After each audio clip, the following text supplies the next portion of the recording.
Radhe Radhe ji, welcome back my mini vlog. तो यहाँ मैं किचन में आ चुकी हूँ। तो मैंने आज बनाया था पोहा नाश्ते में। और पोहा बनाने के बाद में आज बहुत ही ज़्यादा ठंड थी, हमारे यहाँ पे शीतलहर चल रही थी। तो मेरा नहाने का मन नहीं था, तो मैंने बोला था कि पतिदेव तुम पूजा कर दो आज भगवान जी की, ठाकुर महाराज जी की, क्योंकि उनको हम भूखा भी नहीं रह सकते थे। तो सुबह सुबह जल्दी जल्दी उनको भोग भी लगाना होता है। तो यहाँ मेरे पतिदेव पूजा कर रहे थे और मेरा बेटा जो था यहाँ तैयार हो चुका था स्कूल के लिए। और यानी इसने यहाँ पे सुबह होमवर्क किया था, शाम को नहीं किया, जल्दी सो गया। फिर यहाँ मेरे पतिदेव ने नाश्ता किया और वो चले गए और मैंने चाय पी उनके साथ में।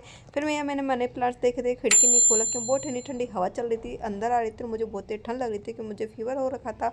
और यहाँ मंदिर की पूजा हो चुकी थी। पर यहाँ मैंने कपड़े देखे बहुत सारे, फिर से इतने सारे कपड़े हो गए थे कि कल ही तो मैंने कपड़े धोए थे, तय करके रखा था। फिर कपड़े, दिमाग खराब हो रहा था बहुत ज़्यादा, पूछो मत कपड़े के मामलों में। तो फिर यहाँ मैंने बाहर आके देखा तो बारिश हो रही थी और हाँ, इतनी ठंडी ठंडी हवा चल रही थी कि बस। फिर मैंने मेरे पेड़ पौधों को देखा तो एकदम हरे भरे हो रहे थे, बहुत ही प्यारे, बहुत ही सुंदर लग रहे थे मुझे देखने में।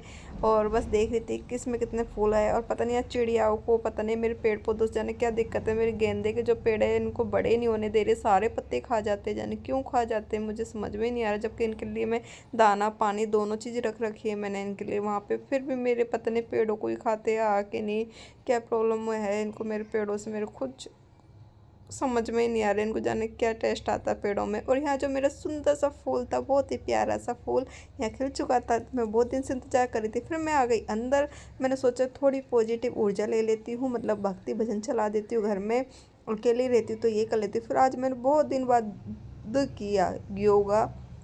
योगा करने के बाद में मुझे थोड़ी सी मतलब फीवर भी हो रखा था, तो मन ऐसे ही हो रहा था। फिर मैंने सोचा क्यों ना थोड़ी शक्ति बढ़ा ली जाए। फिर मैंने यहाँ पे खाए दाक मुनक्का। फिर थोड़ी हिम्मत की क्योंकि मुझे कान्हा जी के पास जाना ही जाना था, भोग भी लगाना था, खाना भी बनाना था कान्हा जी के लिए। फिर मैंने गर्म पानी किया अपने लिए, फटाफट गर्म पानी हो रहा था। और जब तक मैंने बर्तन साफ़ किए, बर्तन साफ़ करने के बाद फिर मैंने गला दी यहाँ पे दाल। तो काफ़ी दिन हो गए थे, सोचा दाल ही बना लेती हूँ। फिर मैंने गर्म पानी में दाल को गला दिया यहाँ पे। फिर कुछ कपड़े ऐसे होते हैं ना जो मशीन में साफ़ नहीं होते, उनको हाथों से धोना पड़ता है, जैसे कि बच्चों की ड्रेस। तो इसी वजह से फिर यहाँ पे मैंने पेस्ट करने के लिए पेस्ट देखा तो पेस्ट नहीं था। फिर उसको मैंने खूब दबाया खूब दबाया, फिर आखिरकार में निकल ही गया। जब तक हमारी आदत होती है कि हम कोई चीज़ को बिल्कुल ना निचोड़े, जब तक हम नहीं छोड़ते। फिर मैं यहाँ आ गई थी नहा कर, और नहाने के बाद आज मेरा मेकअप करने का मन नहीं था तो मैंने नहीं किया बिल्कुल भी कोई मेकअप वगैरह, डेली रूटीन। यहाँ तक कि मैंने एलोवेरा जेल भी नहीं लगाया। उसके बाद फिर मैंने की तुलसी जी की पूजा, क्योंकि मैं जे रोज़ ही करती हूँ मैं, और करना ही होता है। फिर मैंने यहाँ मेरे कान्हा जी के लिए लगाया भोग केले का, थोड़ी देर में इनके साथ में खेली बांसुरी लेके। फिर यहाँ मैंने मेरे कान्हा जी को लगाया था दही रोटी और गुड़ का भोग बना के जल्दी से। और आज मैं बन चुकी हूँ बिल्कुल पक्की ब्रजवासी। राधे राधे जी।